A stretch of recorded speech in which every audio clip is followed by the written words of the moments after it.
দক্ষিণ চব্বিশ পরগনার ডায়মন্ড হারবারে ভুয়ো সংস্থা খুলে প্রতারণা চালাচ্ছিল একটি চক্র। শেষমেশ পুলিশের জালে ধরা পড়ল সেই গ্যাংয়ের 6 সদস্য।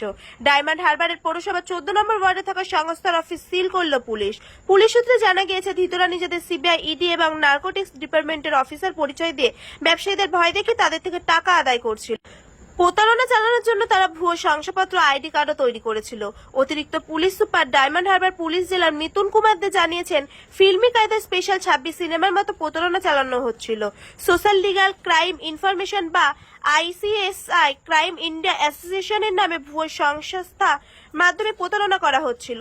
তদন্তে উঠে এসেছে সংস্থার মূল মাথা কলকাতার বাসিন্দা ফাল্গুনী চ্যাটার্জি। ধৃতদের আদালতে পেশ করে পুলিশি হেফাজতে নেওয়া হয়েছে। ইতিমধ্যে দক্ষিণ চব্বিশ পরগনার একাধিক ব্যবসায়ীদের কাছ থেকে অভিযোগ এসেছে যে চক্রটি সিবিআই, ইডি ও নার্কোটিক্স ডিপার্টমেন্টের ভুয়ো পরিচয় দেখিয়ে তাদের ভয় দেখাচ্ছিল এবং টাকা দাবি করছিল। ঘটনার তদন্তে নেমে পুলিশ একের পর এক অভিযানে প্রতারণা চক্রের সদস্যদের গ্রেফতার করেছে। Bureau report, HR news 24।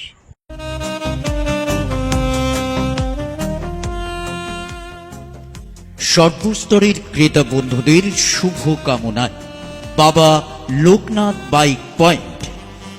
আমাদের এখানে যে কোনো কোম্পানির বাইক ক্রয় এবং বিক্রয় করা হয়। অবশ্যই মনে রাখবেন, ফাইন্যান্সের সুব্যবস্থা আছে।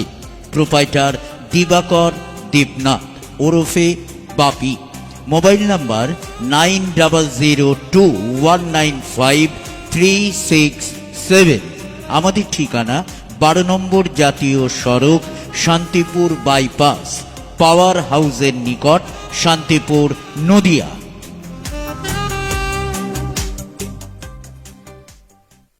নজরে নিয়ে আসতে চাইবো যে বিগত একটা within a span of in and around 1 month আমাদের প্রায় 7 থেকে 8টা অ্যাকাউন্ট, ফেক অ্যাকাউন্ট খোলা হয়েছে। মানে আমরা বন্ধ করে দিতাম অ্যাকাউন্টগুলোকে, আমরা নিয়ম মেনে চিঠিচাপাটি করে করেসপন্ডেন্স করে আবার নতুন অ্যাকাউন্ট খোলা হতো। এবং সেখানে যেগুলো আমরা পেয়েছি এখন পর্যন্ত, যে স্ক্রিনশটে মোটামুটি একটা বা দুটো প্যাটার্ন মেনটেন করে ফাইনালি লোকজনের কাছে টাকা চাওয়া হতো।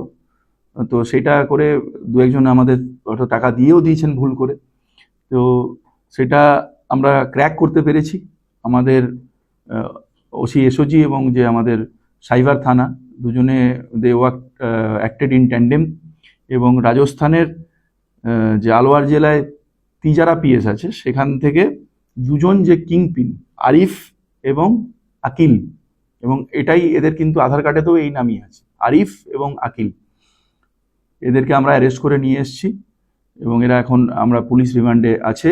আমরা এই তদন্তটাকে আরও এগিয়ে নিয়ে যাব। এটা আমরা সকল যে আমাদের সহনাগরিককেও আমরা অনুরোধ করব যে এই ধরনের হঠাৎ করে কারো কাছ থেকে রিকোয়েস্ট এলো, এটা আমার অ্যাকাউন্ট থেকে হয়েছে, এটা অন্য অনেকের অ্যাকাউন্ট থেকেই হতে পারে, রিকোয়েস্ট এলো, এবং যেটা খুব আনইউজুয়াল যে হঠাৎ করে তিনি বসে পড়লেন আপনার সঙ্গে চ্যাট করতে, ভুল ভাল মানে মিস্টেকে ভরা স্পেলিং, এবং আলটিমেটলি টাকা চাইছেন। এ ব্যাপারে যেন ভীষণ ভীষণ সতর্ক প্রত্যেকে থাকেন এই ধরনের কোনো ট্রানজ্যাকশনে জড়ানোর আগে।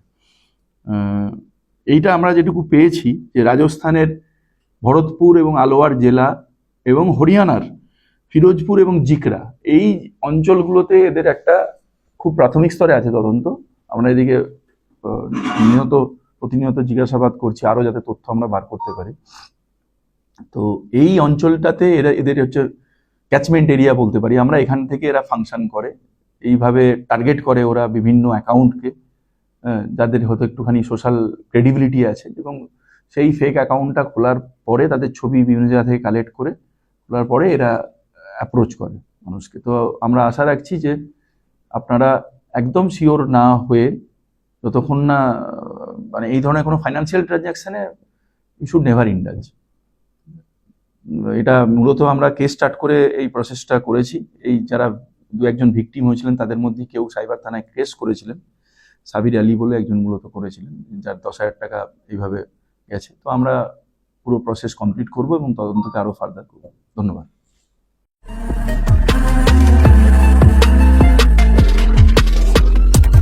নমস্কার, আপনারা দেখছেন HR নিউজ 24, সত্যের লক্ষ্যে মানুষের পাশে।